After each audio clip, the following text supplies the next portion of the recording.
Hello and welcome to another edition of MASCAC Student Athlete Spotlight, where each week we highlight an amazing student athlete from around the conference.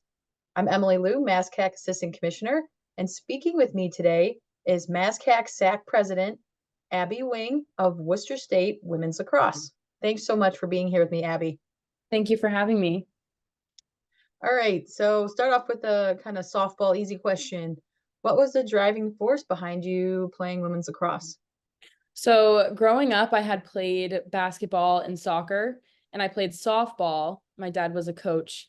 But I remember the winter of one of those years, I had a bunch of friends start playing lacrosse for a youth program a town over.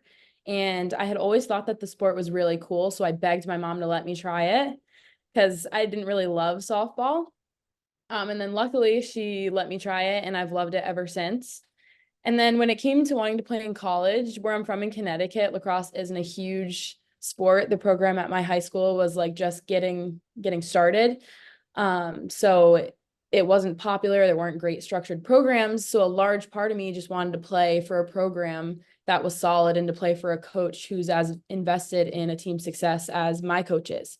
Because in high school, I had a different lacrosse coach every single year. So I didn't have a relationship with a coach, and I didn't really have a relationship with a team either. So, how did Dad take it when you said you wanted to move over from softball to lacrosse? I was still super young, and it wasn't huge. It wasn't a huge deal. I think he loves watching me play lacrosse a lot more than he loved watching me play softball. Knew your heart wasn't in it, and that's okay. So, Yes.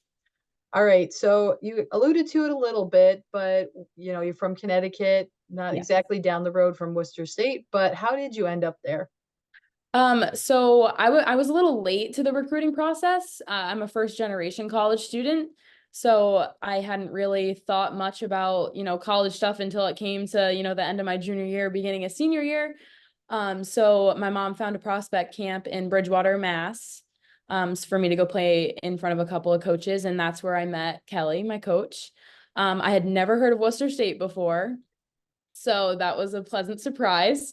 And then, so yeah, she invited me to the prospect day. And as soon as I stepped on campus and met the team and got a chance to talk with her, I knew that I was going to end up at Worcester State. And they also have, no Connecticut schools have occupational therapy, which I'm majoring in. And Worcester State has a 5-year accelerated program, or 5.5. So a lot of those are all contributing factors for me. All right, and congratulations on being a first generation college student. That's fantastic, and Yeah. super proud of you for that. All right, so we're a little bit over halfway through the lacrosse season. You're doing extremely well. You have 36 points on 28 goals and 8 assists with the Lancers, and so far you are 2-0 in conference. Can you just talk about what are some of the keys to not only your success personally, but also the team's success so far this year? So some keys for my personal success are definitely, the past 2 years meeting with my coach and just talking to her about things that you can improve on. I think that that's super important, is getting that feedback from someone who you look up to, like a coach, and being able to work on stuff like that. And then I put in a lot of work in the off season. I also compete and train at a powerlifting gym in Connecticut. It's called Windham County Strength in Canterbury. And so my coach, Mike Burrell, provides programming for strength and conditioning for not just me, but athletes in Eastern Connecticut. And I feel like working out with him and at that gym has helped me so much in so many aspects, because I don't think a lot of people know how much like strength and endurance contributes to playing a team sport like that. And as far as our team success goes, my team is so close knit. Like, we spend all of our time together outside of lacrosse, even when we don't have to. For example, I live with 4 other girls on the team, and I love it. Like, some people would think, oh, you spend all day with them at lacrosse, and then you go home and they're still there. But I love them so much, and I love living with them and I also like that feeds into having people, that you can fall back on. And I feel like all of our team has that with each other. And a lot of it is like trust, chemistry, loyalty. I know our attacking squad this year, the 4, 5, 6 of us, like, we just work so well together. And our team is just, this is like one of the strongest, like, tight knit teams that I've been a part of so far.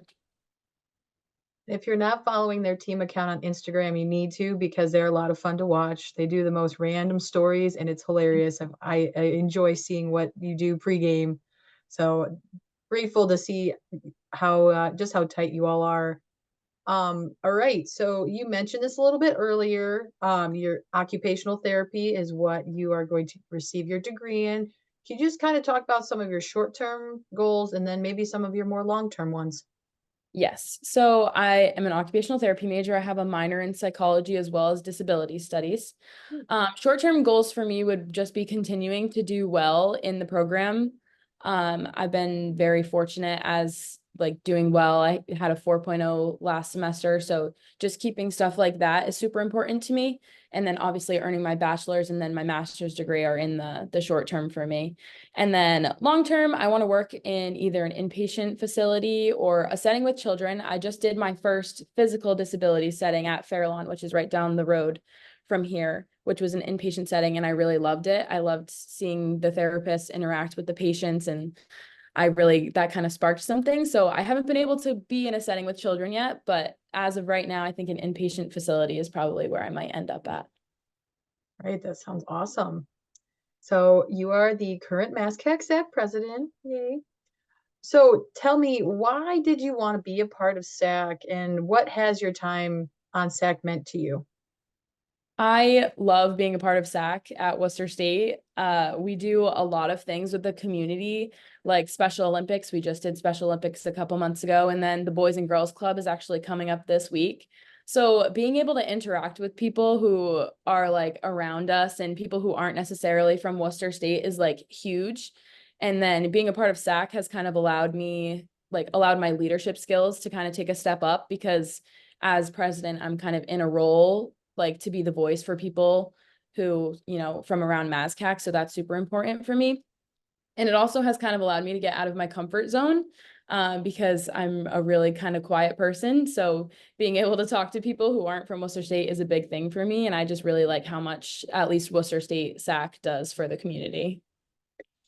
I would never guess that you were quiet, and I appreciate that it's gotten you out of your comfort zone so you can talk to me. And you're doing a great job. So, all right. In case you didn't know, this year is the 50th anniversary of Division III, and we're just continuing to celebrate and highlight student athletes, coaches, staff, administrators.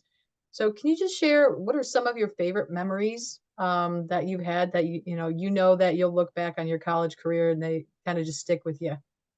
I have so many. Just to start, our spring break trips are like a huge bonding experience for us. We spend so much time together. I know my freshman year, we went and watched a sunset. My sophomore year, we went and watched sunrise. Like just those things and the time that we spend together on those trips is like, it's so like I'll hold those memories with me for forever. And then kind of like silly ones at the end of the end of each year, we go and do a mini golf tournament with each other and we dress up kind of in like funny costumes and we go. So that's kind of a funny one. And then as far as like actual lacrosse, winning big games, like especially in conference, like I'll hold those with me forever because like just the running out on the field and like hugging each other and just like that moment of like being so happy for each other and proud of like what we've accomplished is like huge. And I'm looking forward to that this year too. All right, let's switch gears a little bit and some kind of silly questions to get to know Abbie. All right, you ready? Okay. Dunkin' or Starbucks? Oh, this is hard. Um, I want to say Starbucks because I'm not like a huge like coffee drinker. Like I like Okay. coffee, but I don't like coffee that actually tastes like coffee. So Starbucks coffee isn't my thing, but I love the refreshers and I actually really like the food from Starbucks. So I'd have to go with Starbucks. Okay. And you kind of alluded to your order, so I don't need to ask that question.